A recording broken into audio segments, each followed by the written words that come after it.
महायुद्ध के बीच इजरायल ने एक बार फिर ईरान के परमाणु ठिकाने पर अटैक किया। ईरान के स्टील प्लांट को भी टारगेट किया, जिसके बाद ईरान बुरी तरह से बौखला गया। इजरायल की हरकत से गुस्साए ईरान ने कहा कि इजरायल अब आग से खेल रहा है।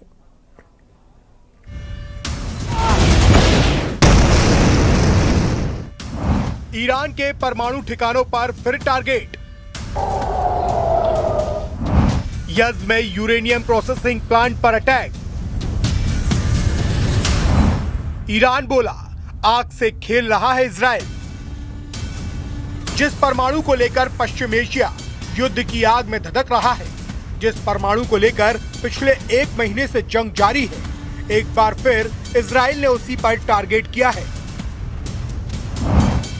इस बार इजरायल ने ईरान के यज़्द में यूरेनियम प्रोसेसिंग प्लांट को निशाना बनाया है। इजरायली सेना के मुताबिक हमले में उस फैसिलिटी को निशाना बनाया गया जहां यूरेनियम एनरिचमेंट के लिए जरूरी प्रोसेसिंग होती है। ईरानी मीडिया ने भी यूरेनियम प्रोसेसिंग प्लांट पर हमले की पुष्टि कर दी है, जिसके बाद ईरान बुरी तरह से भड़क गया है।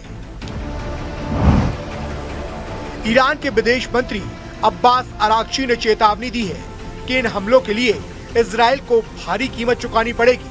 उन्होंने बताया कि खोंडाव हैवी वाटर फैसिलिटी और अर्दाकन एलोकैक प्रोडक्शन प्लांट पर भी हमले किए गए हैं, जो ईरान के परमाणु कार्यक्रम के लिए बेहद महत्वपूर्ण है।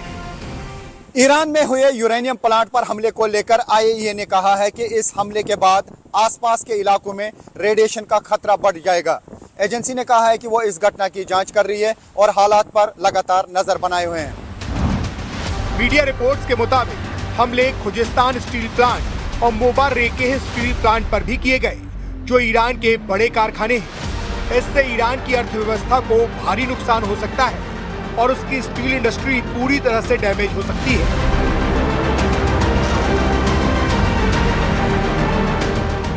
इजरायल के हमले से बौखलाए ईरान ने इजरायल के साथ साथ खाड़ी देशों को भी खुली धमकी दी है।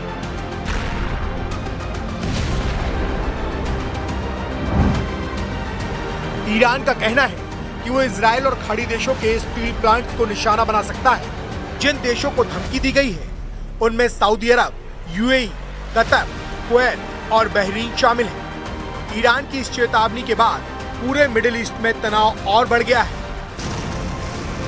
और ईरान ने खाड़ी देशों पर हमले भी शुरू कर दिए हैं। ईरान ने सऊदी अरब के प्रिंस सुल्तान एयरबेस पर हमला किया। इस हमले में 10 से ज्यादा अमेरिकी सैनिकों के घायल होने की खबर है और कुछ विमानों के तबाह होने का दावा भी किया जा रहा है।